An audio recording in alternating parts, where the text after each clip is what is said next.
Hi, I'm Paul. In this video, I'm going to talk a little bit about fear and how non-duality, or the idea of non-duality, is supposed to help fear. Talk a little bit about the ingredients that makes fear. But first, I'm just going to run through a few pointers of non-duality, because a lot of us seem to get a little bit too carried away and make it quite complex. So to make it a little bit simpler, for this talk, I'm going to remove the word spirituality. I'm not saying it hasn't got anything to do with non-duality, but it's a very loaded word and it makes it very complicated. Also, I'm going to remove the word non-duality, because once again, it's a very loaded word. And that also makes it complicated. So the idea of non-duality is not two, which doesn't mean one, it just means not two. So the idea of this not two, we'll talk about duality, or the idea of two. It's really just pointing to taking a step back and seeing the whole picture. So if I was to hold up a finger, we would say that's one finger. And if I hold up two fingers, you would say that's two fingers. But if we take a step back, we would say these two fingers are part of a whole hand. If I hold up two hands, we would say, if we take a step back and look at the whole picture, these two hands are part of a whole body. We can look at this in a sense of a house is part of the street. The street is part of a town. The town is part of the city. The city is part of the country. The country is part of the land. The land is part of the earth. Earth is part of space. Space is part of the universe. So the idea here is to be able to view a more complete picture. And to view a more complete picture, the idea is to stay present. If the mind starts wandering, it takes you away. I'll get onto that in a minute. But the idea is to take a step back. I think psychologically a way of saying take a step back would be to make space. In other words, not to react instantly, but to make space.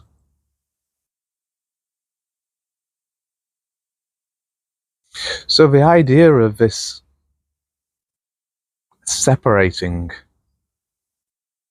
comes from a part of the mind. And this part of the mind is the part of the mind what seeks knowledge.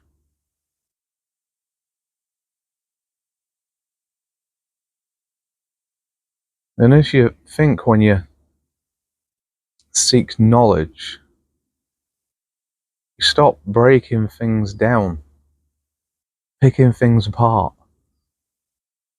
trying to seek through all the little bits. Which sounds great, but when you do pick all these things apart, you end up just focusing on these bits. And then you don't see the whole picture. And the whole picture should be more important. Well, let's just say if I was to pull a car into little pieces, into all of its individual pieces, Where's the car?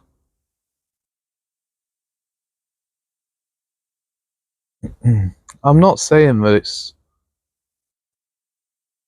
not right to have the mind that seeks knowledge, or the mind that wants to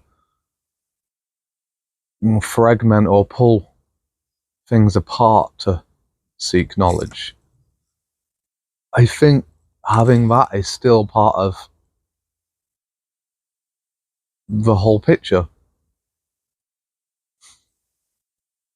But we do have a mind also that wants to pull things back together, wants to see the whole picture. This mind tends to feel its way through, whereas the knowledge mind wants to get rid of the whole picture, turn it into a story, or turn it into a description, and then focus on the description, getting rid of the whole picture.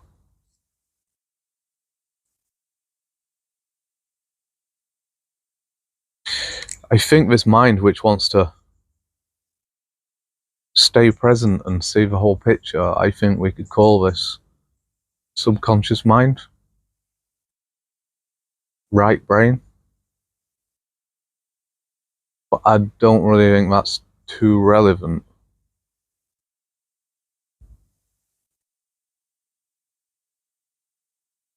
So when I say about removing this mind that seeks knowledge, it's not really about removing a mind that seeks knowledge, because then you will be creating separation again. It's about making this balance between both the conscious and the subconscious mind. It's about making this space to separate reacting, to take a step back and not react, just to see the whole picture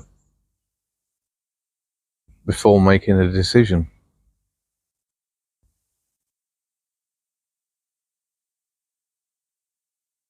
So if I drift slightly away from this now, and we'll refer to emotions.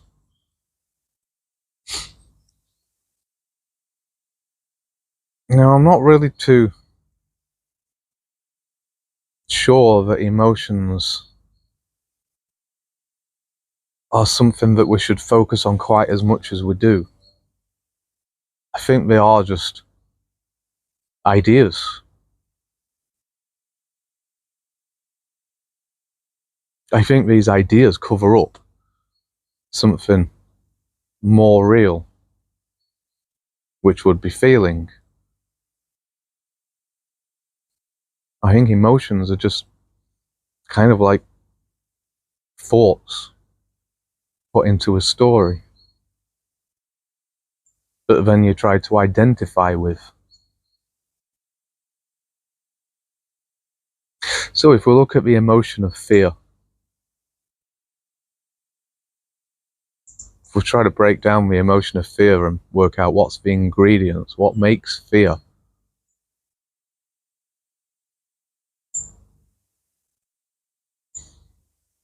I think that fear is made of both time and thoughts.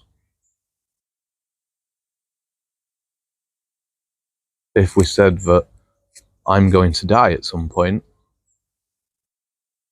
then I hold this in thoughts and then in time.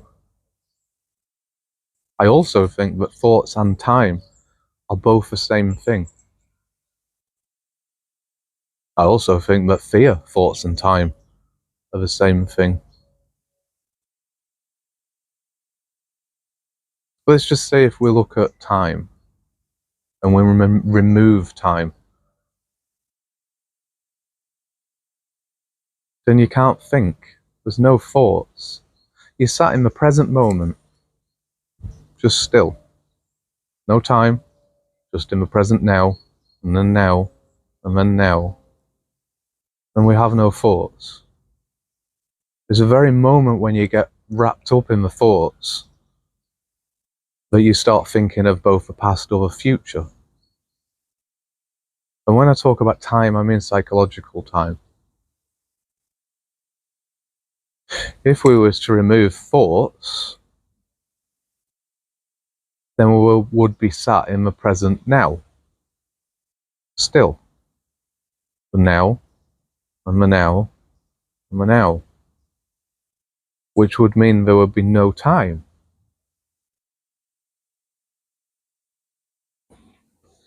So if we remove time, that would mean there's no thoughts. And if we remove thoughts, then there's no fear.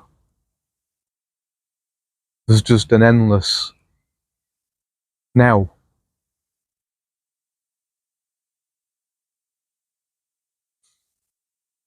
And I think that's the idea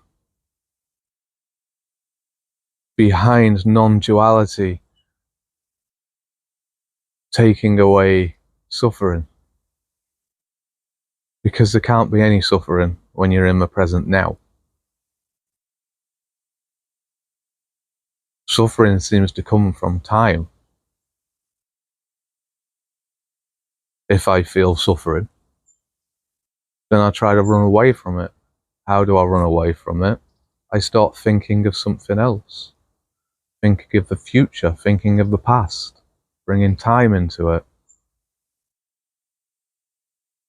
If I bring myself back to the moment,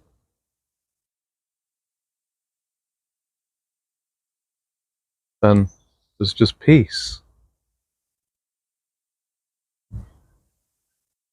And the thing is I make this sound easy.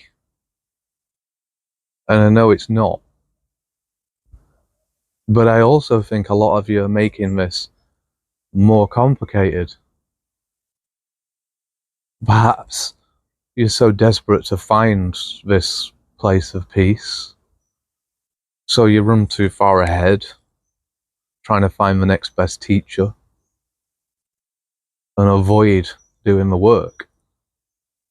And as I've said in the last few videos, the most important work that you can do in this is meditation.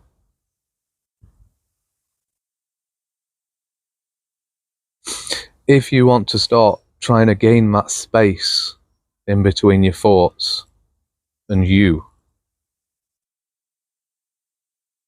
and when I say thoughts, I'm more referring to the identification to the thoughts. Kind of feels like where you get carried away by thoughts and you're drifting away from the present now. But in non-duality, the first place that you start off, and you can't skip it, is meditation. Because firstly, you've got to separate or make this distance, make this space between you and the little you, the identification.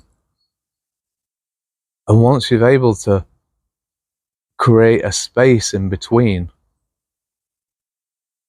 a lot of the other stuff of non-duality starts coming itself. You don't have to start chasing away. If you start seeking more and more in non-duality, then this is only coming from a thinking mind. And the thinking mind only takes you away from now. And the whole point of non-duality is to stay in the now.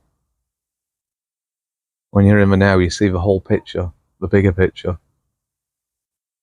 When you start thinking, you break it all down and only see part of the picture. Anyway, I hope this helps. Thanks so much for listening.